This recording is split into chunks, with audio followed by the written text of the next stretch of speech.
Halo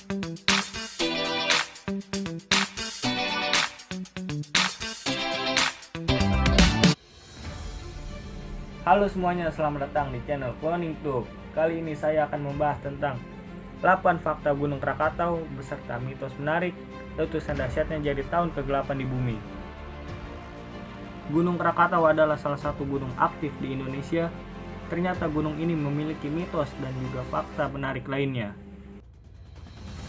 Salah satunya yaitu Gunung Krakatau selalu tumbuh walaupun telah hancur saat meletus.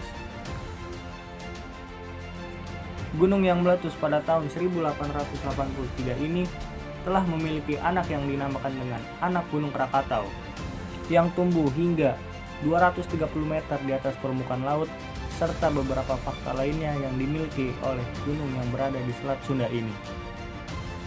Dilansir dari berbagai sumber, inilah beberapa fakta dan mitos yang dimiliki oleh Gunung Krakatau. Sebelum memulai, alangkah baiknya kalian subscribe channel ini dan tekan tombol loncengnya agar kalian mendapatkan informasi-informasi menarik lainnya yang ada di channel ini.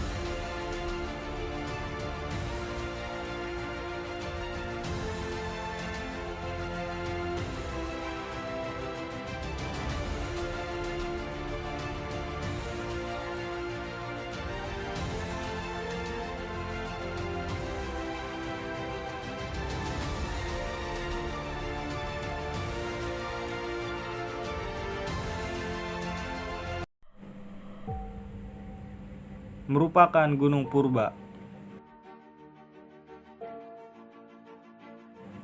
Diketahui bahwa Gunung Krakatau pernah meletus pada tahun 416 Masehi. Hal ini diketahui dari kitab Pedalangan Pustaka Raja Purwa yang berisikan pernyataan sebagai berikut. Ada suara guntur yang menggelegar berasal dari Gunung Batuwara. Ada pula goncangan bumi yang menakutkan, kegelapan total, petir dan kilat.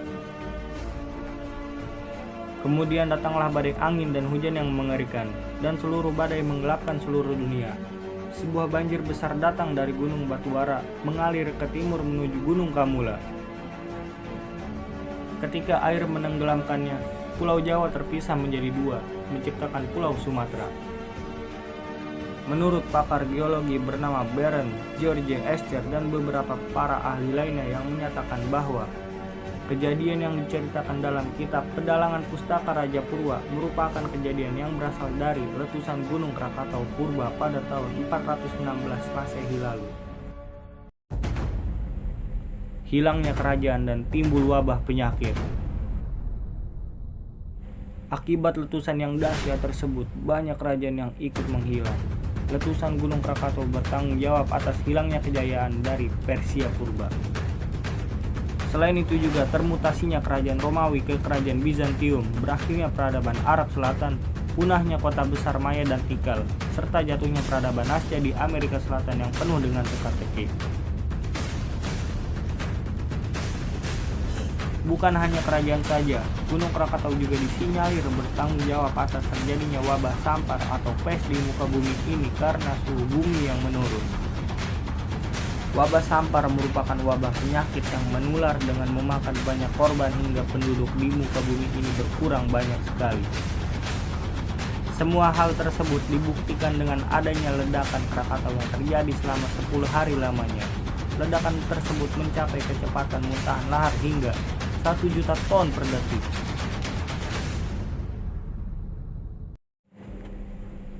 Munculnya Gunung Krakatau baru. Setelah terjadinya ledakan pada tahun 416 Masehi, Pulau Rakata yang merupakan 3 pulau yang terbuat karena ledakan Krakatau purba tersebut tumbuh karena adanya dorongan vulkanik dari dalam perut bumi. Lalu di tengah-tengah kawah muncullah 2 gunung aktif bernama Gunung Danan dan Gunung Perbuatan yang membuat 3 gunung ini akhirnya bersatu menjadi sebuah Gunung Krakatau yang besar. Lalu setelah 200 tahun tertidur, Gunung Krakatau kembali meletus dengan skala kecil pada tanggal 20 Mei 1880 hingga 20 Agustus 1883. Lalu pada tanggal 27 Agustus 1883 merupakan puncak dari letusan Gunung Krakatau. Letusan tersebut terdengar hingga 4.600 km dari pusat letusan dan didengar oleh 1/8 penduduk bumi saat itu. Menurut para peneliti di University of North Dakota, letusan Gunung Krakatau saat itu merupakan ledakan terbesar sepanjang sejarah modern dan masuk dalam The Guinness Book of Records. Ledakan Gunung Krakatau telah melemparkan batu-batu apung dan abu vulkanik dengan volume 18 km kubik. Semburan debu vulkanis mencapai 80 km.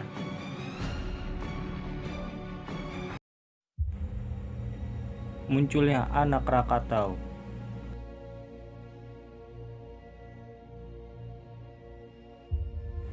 Setelah terjadi ledakan hebat pada tahun 1883, 40 tahun kemudian, tepatnya pada tahun 1927, muncul kembali gunung api yang bernama Gunung Anak Krakatau.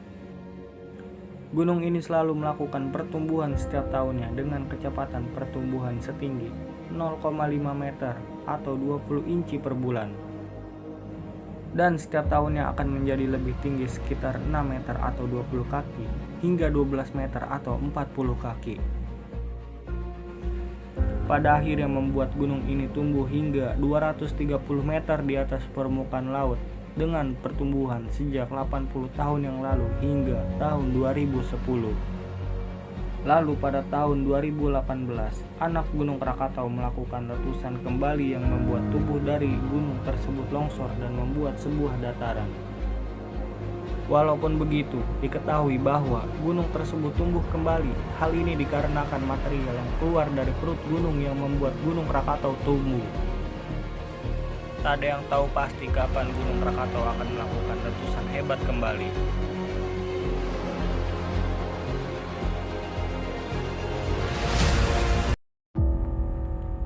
Nama. Saat ini banyak sekali masyarakat yang memanggil Gunung Krakatau dengan sebutan Gunung Krakatau. Faktanya, Gunung Krakatau sendiri sudah meletus pada tahun 1883 dan menimbulkan gunung baru yang disebut dengan Gunung Anak Krakatau. Penyebutan nama gunung tersebut yang tepat adalah Anak Gunung Krakatau, karena gunung itu timbul setelah 40 tahun Gunung Krakatau meletus pada tahun 1883.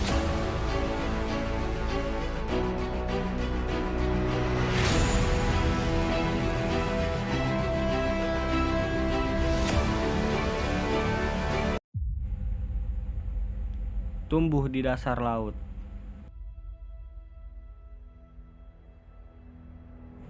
Faktanya, anak Gunung Krakatau tumbuh di dasar laut. Pada tanggal 26 Januari 1928, puncak Gunung Anak Krakatau mulai terlihat di permukaan air. Hal ini kerap menjadi kekhawatiran pemerintah dan masyarakat, karena tak hanya membuat sebuah gempa dan letusan saja, tetapi juga tsunami yang sewaktu-waktu terjadi. Pada tahun 2018 saja, tsunami sudah meluluh lantahkan daerah Banten dan sekitarnya, akibat erupsi yang dilakukan oleh anak Gunung Krakatau saat itu. Anak Gunung Krakatau juga kembali melakukan erupsi sebanyak 2 kali pada tanggal 10 April 2020 lalu, yang membuat kolosom letusan sepanjang 500 meter. Anak Gunung Krakatau telah melakukan aktivitasnya secara rutin sejak tahun 2008 hingga saat ini. Letusan eksplosif dan efusi tersebut datang silih berganti setiap 2 tahun sekali dan membentuk sebuah pola. Tetapi sampai saat ini aktivitas anak Gunung Krakatau masih pada level 2, yaitu waspada. Fakta lainnya. Diketahui juga bahwa walaupun anak Gunung Krakatau masuk dalam wilayah Provinsi Lampung, tetapi Provinsi Lampung tidak terlalu berdampak saat Gunung Krakatau melakukan aktivitasnya. Nyatanya, yang banyak terkena dampak dari aktivitas anak Gunung Krakatau adalah wilayah Pulau Jawa seperti Banten dan sekitarnya. Daerah Provinsi Lampung tidak terlalu merasakan akibat dari aktivitas gunung tersebut. Hanya beberapa daerah pesisir saja merasakan aktivitas dari anak Gunung Krakatau.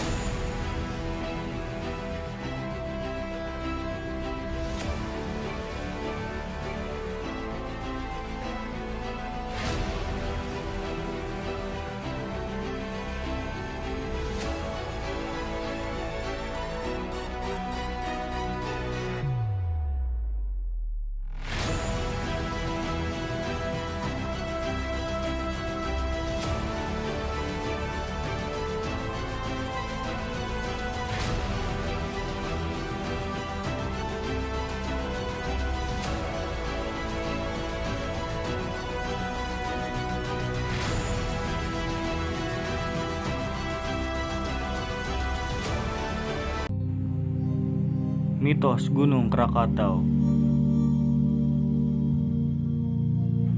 Beberapa mitos terjadi pada Gunung Krakatau. Dilansir dari liputan6.com, dikatakan bahwa pada tahun 1883 ada seorang editor koran Boston Globe bernama Edward Sampson. Ia mendapatkan sebuah mimpi tentang bencana dari Gunung Krakatau. Dikisahkan bahwa Edward melihat sebuah gunung meletus dengan dahsyat mengeluarkan lava panas mengalir ke lautan. Ia juga melihat sebuah pulau tenggelam akibat letusan gunung api tersebut dengan puing-puing bertebaran di angkasa. Dikatakan bahwa Edward menulis mimpi buruknya tersebut dan mempublikasikan tulisannya ke banyak orang. Tetapi setelah ditelusuri, tidak ada kejadian tersebut dan membuat ia harus meminta maaf kepada publik atas cerita yang ia buat. Tak selang beberapa minggu, kisah di mimpinya pun terjadi. Pada tanggal 27 Agustus, Gunung Krakatau meletus dengan hebatnya. Lalu ada juga kisah dari para wisatawan yang datang atau dari petugas cagar alam yang ada di sana bahwa ada penampakan suara seperti orang berlari dan meminta tolong secara beramai-ramai di sekitar daerah tersebut. Ada juga yang bercerita bahwa mereka melihat penampakan seekor binatang aneh seperti kadal besar yang menepati wilayah Gunung Anak Krakatau. Entah itu benar atau tidak, ini hanyalah sebuah mitos yang terjadi di Gunung Anak Krakatau. Itulah 8 mitos dan juga fakta dari Gunung Krakatau yang harus kalian ketahui. Semoga fakta dan mitos tersebut menjadi sebuah wawasan baru bagi kalian. Terima kasih sudah menonton di channel kami. Semoga informasi-informasi yang kami berikan bermanfaat untuk kalian. Jangan lupa komen, like, and share agar kami membangun channel ini lebih baik lagi.